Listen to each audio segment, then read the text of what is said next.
نحمده ونصلي على رسوله الكريم اما بعد فاعوذ باللہ من الشیطان الرجیم بسم اللہ الرحمن الرحیم۔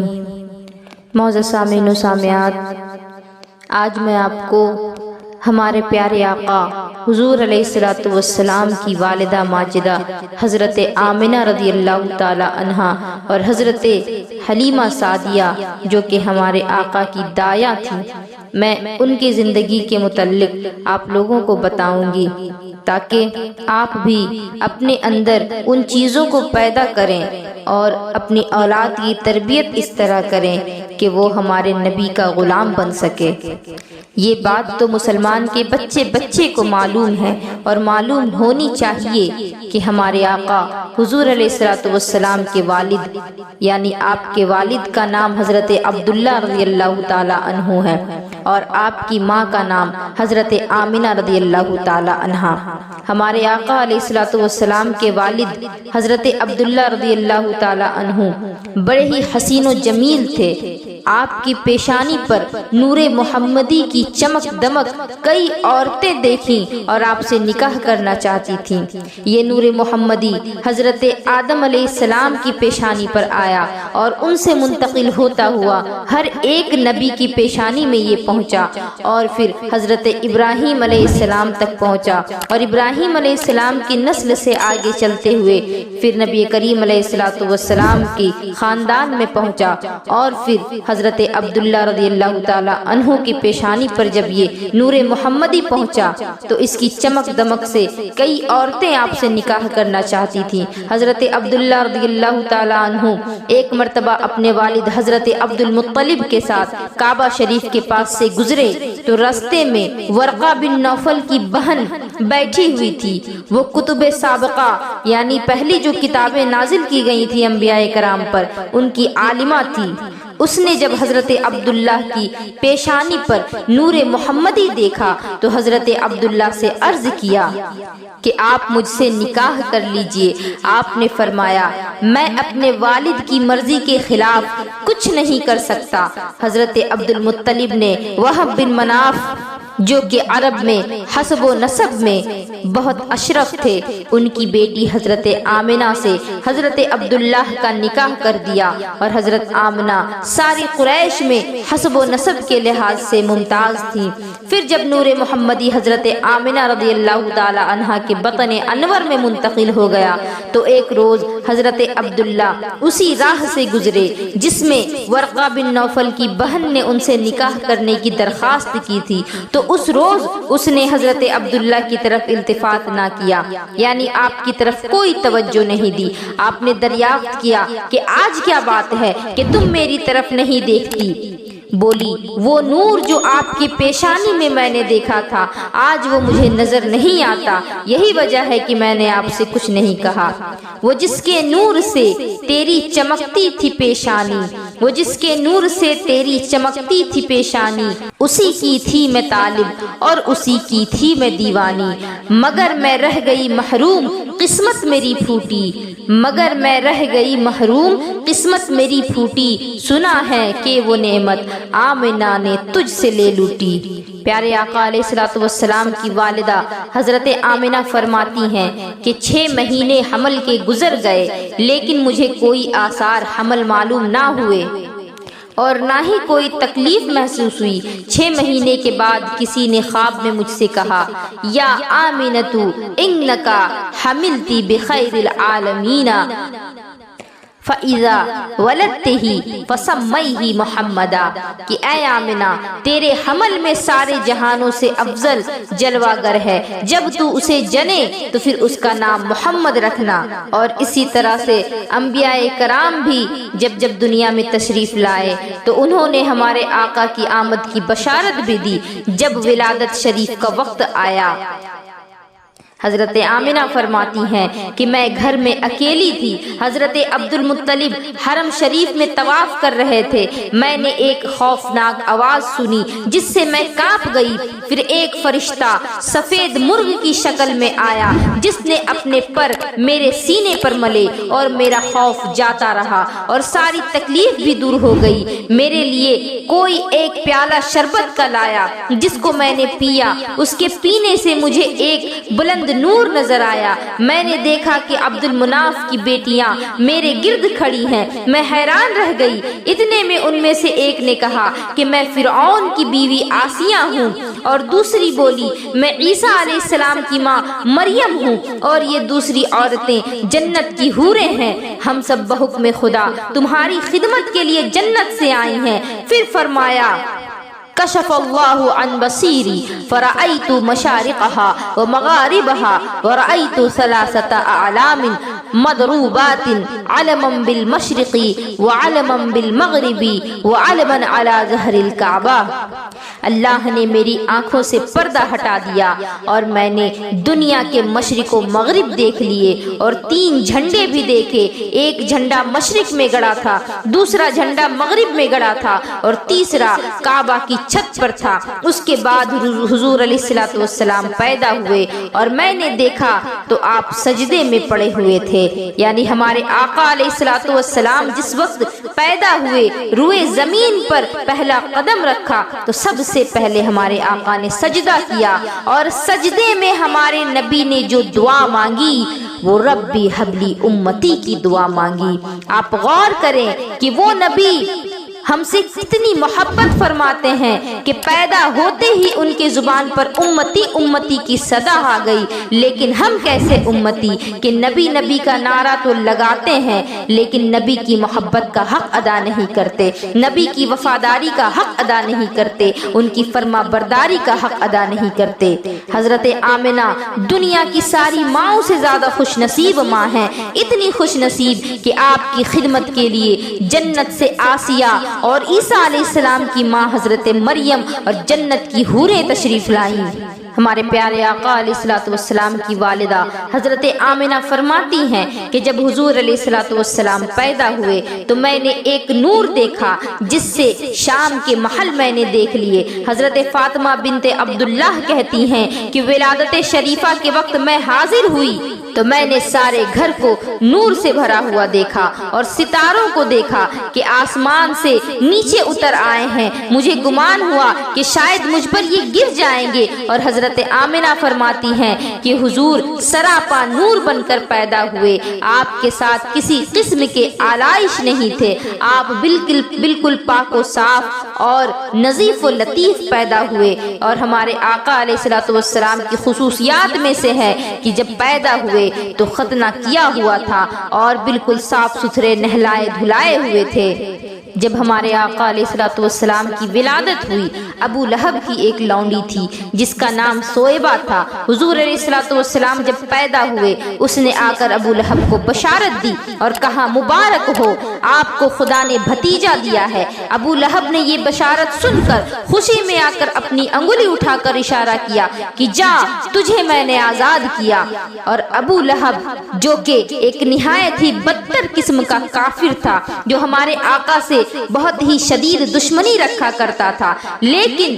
اس کو بھی میرے آقا کی ولادت پر خوشی منانے کی وجہ سے ابو لہب کے مرنے کے بعد اس کو کسی نے خواب میں دیکھا، اس سے اس کا حال پوچھا گیا تو اس نے بتایا کہ آگ میں جل رہا ہوں،